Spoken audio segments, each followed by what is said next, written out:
मुलांनो, आज आपण आपल्या मराठीच्या पुस्तकातील पाठ 12वा प्रवास कचऱ्याचा हा पाठ बघूया. तिसरीच्या वर्गातल्या मुलांनी एक आठवडा दररोज राबून शाळेचे मैदान, शाळेची मागची बाजू सगळे वर्ग लख्ख केले होते.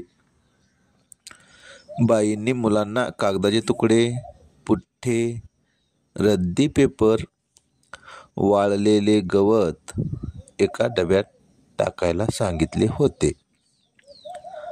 फळांच्या साली, कोई, बिया दुसऱ्या डब्यात टाकायला सांगितल्या होत्या. असे का बरे? हा प्रश्न अनेक मुलांना पडला होता. फळांच्या साली काय अन कागदाचे तुकडे काय? कचराच ना तो. वेगवेगळं टाकून त्याचं काय करायचं? नीलाने बाईंना विचारले. मला वाटलंच होतं की तुम्हाला हा प्रश्न पडला, बाई म्हणाल्या. कचरा वेगवेगळा करण्याचं कारण आहे. प्रत्येक प्रकारच्या कचऱ्याचा प्रवास वेगवेगळा असतो, बाई म्हणाल्या. प्रवास कचऱ्याचा? मुलांना आश्चर्य वाटले. आपल्या परिसरातला कचरा डब्यात भरून ठेवला तर पुढे त्याचं जे काही होतं तो त्याचा प्रवास. हे कागदाचे तुकडे, पुठ्ठे, वाळलेलं गवत यांच्यापासून काय होतं माहीत आहे का तुम्हाला?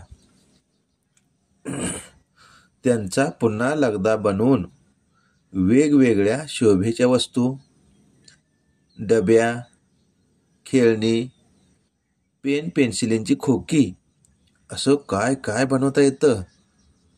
तसंच त्याचा पुन्हा कागदही बनवता येऊ शकतो, बाई म्हणाल्या. किती घाण वास येतो या कचऱ्याचा, जयंत म्हणाला. अरे, जो वास आपल्याला घाण वाटतो तो वास त्या कचऱ्यातून बाहेर पडणाऱ्या वायूचा असतो. असा वायू घरांमध्ये सरपणाऐवजी इंधन म्हणून वापरला जातो. या सडलेल्या कचऱ्याचं उत्तम खत बनवता येतं. शेतीसाठी खत अगदी उपयोगी असतं, बाईंनी समजावून सांगितले. म्हणजे कचरा हा नुसता कचरा नाही, त्याचे अनेक उपयोग आहेत. खराब कागदापासून पुन्हा नवा कागद, शोभेच्या वस्तू, मज्जाच आहे की, मुली म्हणाली. वेगवेगळा कचरा वेगवेगळ्या प्रवासाला जाणार, म्हणून तो वेगळाच ठेवायला हवा. सर्व मुलांनी ठरवले की आपण आपल्या घरी सुद्धा असाच ओला कचरा व सुका कचरा वेगळ्या डब्यात